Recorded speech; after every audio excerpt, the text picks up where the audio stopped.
ನಾನಂತೂ ಫುಲ್ಲು ಸೈಕ್ ಆಗ್ಬಿಟ್ಟಿದ್ದೀನಿ ಗುರು. ಯಾಕೆ ಅಂತ ಹೇಳ್ತೀನಿ ಈ ವಿಡಿಯೋದಲ್ಲಿ ನೋಡಿ. ಧರ್ಮಸ್ಥಳ ದೇವಸ್ಥಾನ ಇದೆ, ತಿರುಪತಿ ದೇವಸ್ಥಾನ ಇದೆ. ದಿನಕ್ಕೆ ಎಷ್ಟು ಜನ ಇರ್ತಾರೆ ಅಲ್ಲಿ? ಸಾವಿರಾರು ಜನ ಇರ್ತಾರೆ, ಲಕ್ಷಾಂತರ ಜನ ಇರ್ತಾರೆ. ಓಕೆನಾ?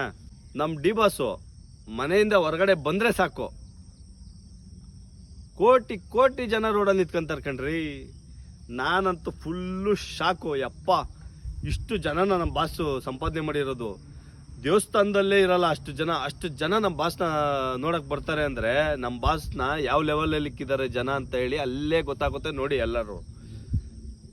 ನನಗಂತೂ ಫುಲ್ಲು ಶಾಕು ರೇ. ಯಾರು ಕೋಟಿ ಕೋಟಿ ಜನ ಅವ್ರನ್ನ ಪ್ರೀತಿಸ್ಬೇಕು ಅಂದ್ರೆ ಸುಮ್ಮನೆ ಅಲ್ಲವೇ ಅಲ್ಲ ಕಣ್ರಿ. ಆ ವ್ಯಕ್ತಿ ಮಾಡಿರೋದು ದಾನ ಧರ್ಮ ಕೆಲಸ ಮಾಡಿರೋದು ಇವತ್ತು ಆ ವ್ಯಕ್ತಿನ ಈ ಲೆವೆಲ್ ಕರ್ಕೊಂಬಂದಿದೆ ಅಂತ ಹೇಳಿ ನಾನು ಈ ವಿಡಿಯೋ ಮುಖಾಂತರ ಹೇಳ್ತಾ ಇದ್ದೀನಿ.